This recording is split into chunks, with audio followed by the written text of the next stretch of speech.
Torej, vaša orodja so prispela. Očitno ste odkrili, da gre za zelo kakovostna orodja. Razlog za to je, da naša delavnica izdeluje verige že 2 desetletji in kako smo to res dobro obvladali. To je edina stvar, ki jo počnemo jo res dobro. Verjetno se sprašujete, kaj je ta mala stvar in zakaj je ta vznet. No, to je nova funkcija, ki smo jo nedavno uvedli v osi. In povedal vam bom o tem, ampak preden to storim, bi rad opozoril na vidik mazanja osi. Zdaj.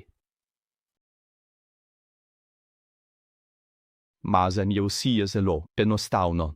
V bistvu potrebujete približno 0,2 unče načevljev ali 20 ml na meter strojnega olja za kompresor ali parafinskega olja. Lahko uporabite praktično katerokoli mazivo, ki vam je všeč, dokler se ne razgradi pri visokih temperaturah in ne vpliva na manšeto ali os. To je pravilo. Motorno olje pa ni isto, saj motorno olje, ki ga najdete v vaših avtomobilih, postane lepljivo znotraj manšete, zato se temu izogibajte. Obstaja velika razlika med motornim oljem in strojno oljem. Razlog, zakaj želite mazati svojo os, ni le ta, da bo to zagotovilo najdaljšo življenjsko dobo vaše osi, temveč tudi zmanjša količino trenja, se pojavi znotraj. Vidite, to je radialni prenosni sistem in kar želite doseči, je, da proizvedete čim več navora na koncu orodja, kot ga prenesete na koncu vrtalnika. In nočete, da os ovira to razmerje. Želite, da se gladko drsi znotraj manšete. Zdaj, da ga namažem, je to precej enostavno. V bistvu, vzamem kos ven, kot je ta, in kot lahko vidite, imam zdaj tukaj izpostavljen del, kjer napolnim z mojim mazivom, odvisno od količine metrov ali čevljev, ki jih imam na voljo. Potem vzamem drugi konec, tako kot to, in ga vstavim nazaj van. Tako.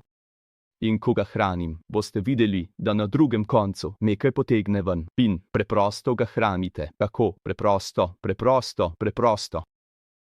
In ko je vse skupaj potisnjeno skozi, to počnem očitno, brez tega, da bi bilo na tleh, vendar ga želite razvaljati po tleh, to bi zelo olajšalo. In ko ga tako napolnite, lahko vidite, da pride ven na drugi strani in ta stran je zdaj popolnoma mazana. Lahko tudi namestite svoj vrtalnik na adapter za os na koncu in ga obrnite v pravo pozicijo. Obe možnosti sta dobri. Zdaj pa, da odgovorim na vaše vprašanje o 2 majhnih delih. Ta del in ta del.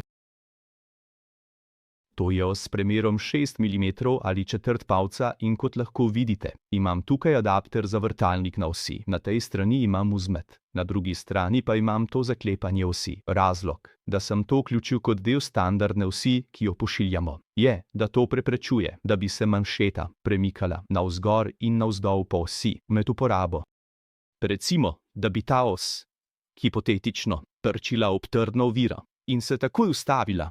Inercija te ustavitve bi se prenesla neposredno skozi os in se vrnila nazaj do konca vrtalnika. Hipotetično, če niste pravilno nastavili omejevalnika navora, obstaja tveganje, da bi se os ukrivila ali pa bi se vrtalnik vrtel. Zdaj, ko se to zgodi, je bolj verjetno, da se bo os na območju bližje vrtalniku upognila, kot pa na koncu orodja.